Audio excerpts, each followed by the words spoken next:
Bismillahirrahmanirrahim. Assalamualaikum warahmatullahi wabarakatuh. Oke, pada kesempatan ini kita akan melanjutkan materi kita mengenai pembuktian matematika. Untuk minggu kemarin kita sebetulnya sudah mempelajari mengenai membuktikan kesahan argumen menggunakan bukti formal. Nah, pembuktian kesahan argumen menggunakan bukti formal ini merupakan pembuktian matematika dengan bukti langsung. Ada cara pembuktian yang lain, yaitu menggunakan aturan bukti bersyarat dan bukti tak langsung. Yang pertama kita pelajari terlebih dahulu mengenai aturan bukti bersyarat. Ada catatan yang perlu diingat bahwa yang pertama, aturan bukti bersyarat atau ABB dapat digunakan apabila konklusi dari argumen tersebut merupakan implikasi. Jadi ada argumen, konklusinya ini berbentuk implikasi. Kemudian yang kedua, prosedur pembuktian aturan bukti bersyarat ini yaitu dengan menarik anteseden dari konklusi menjadi premis baru atau premis tambahan. Dan konsekuennya merupakan konklusi dari argumen. Oke, sekarang kita coba.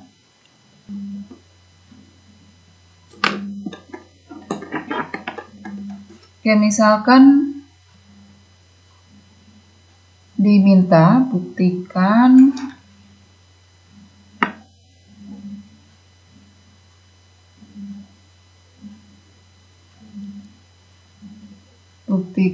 kesahan argumen berikut dengan aturan bukti bersyarat.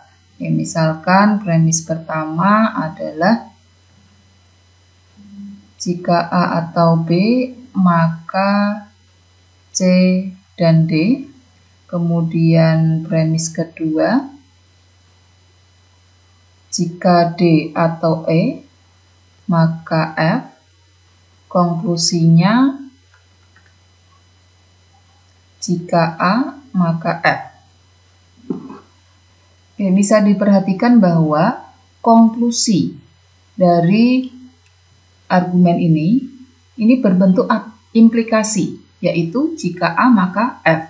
Dengan antesedennya ini adalah A dan konsekuennya adalah F, sehingga aturan bukti bersyarat ini bisa digunakan.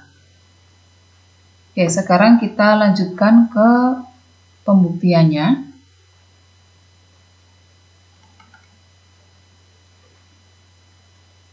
Oke, yang pertama kita tuliskan ulang premis-premisnya. Premis yang pertama, jika A atau B maka C dan D. Kemudian yang kedua, jika D atau E maka F. Nah, selanjutnya yang ketiga kita menarik anteseden dari konklusi. Antesedennya adalah A menjadi premis baru. Nah, ini menjadi premis yang ketiga.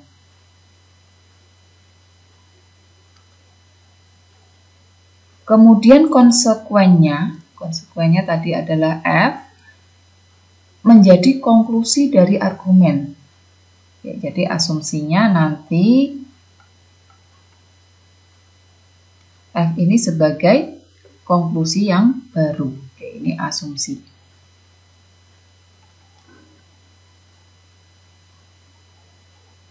Oke, selanjutnya kita menggunakan berbagai hukum yang sudah dipelajari, bisa menggunakan aturan penyimpulan yang sudah dipelajari minggu lalu, kemudian atau menggunakan hukum atau aturan penggantian yang sudah dipelajari di materi-materi sebelumnya.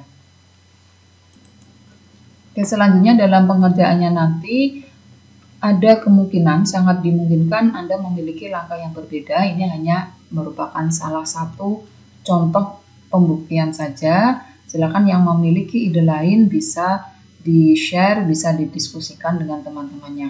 Oke, kita lanjutkan. Oke, kita bisa menggunakan tadi ya aturan penyimpulan, aturan penggantian yang sudah dipelajari sebelumnya. ada modus ponen, modus tolen, silogisme, dan seterusnya. Oke, kita bisa cermati. Misalkan di sini saya punya A. Oke, kemudian saya akan menggunakan aturan adisi. Adisi supaya nanti bisa saya gunakan dengan nomor 1. Oke, adisi. Di sini A menjadi A atau B.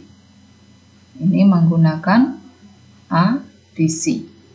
Kemudian dari premis 1 dan 4, A atau B, maka C dan D di sini dipunyai A atau B.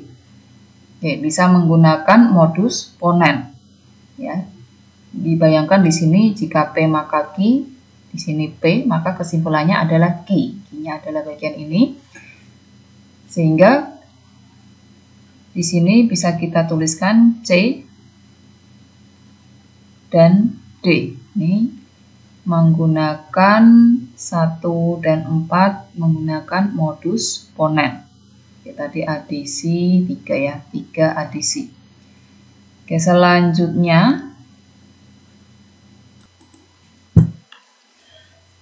dari premis yang kelima, C dan D, saya menggunakan simplifikasi.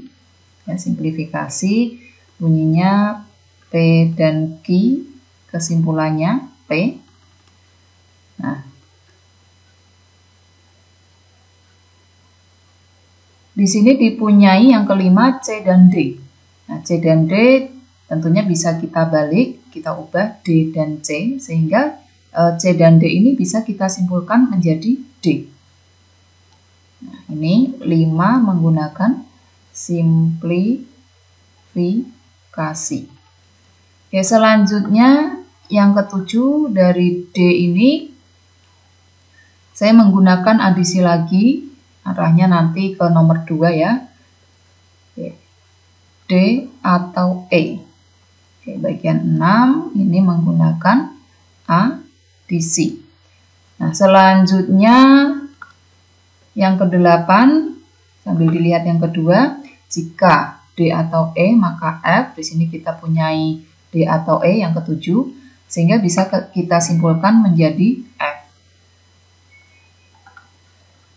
2, 7 menggunakan modus ponen. Nah, berdasarkan asumsi kita tadi, kesimpulannya adalah F, konklusinya adalah F. Sehingga kita bisa membuktikan bahwa argumen tersebut sah. Nah, yang terakhir kita bisa simpulkan bahwa kembali ke kesimpulan awal, yaitu jika A maka F. Jadi ini berdasarkan 3 sampai 8 ini menggunakan aturan bukti bersyarat. Oke. Jadi bagian 3 sampai 8 ini ABB-nya, sehingga kita bisa menyimpulkan yang ke-9, sehingga terbukti bahwa argumen sah.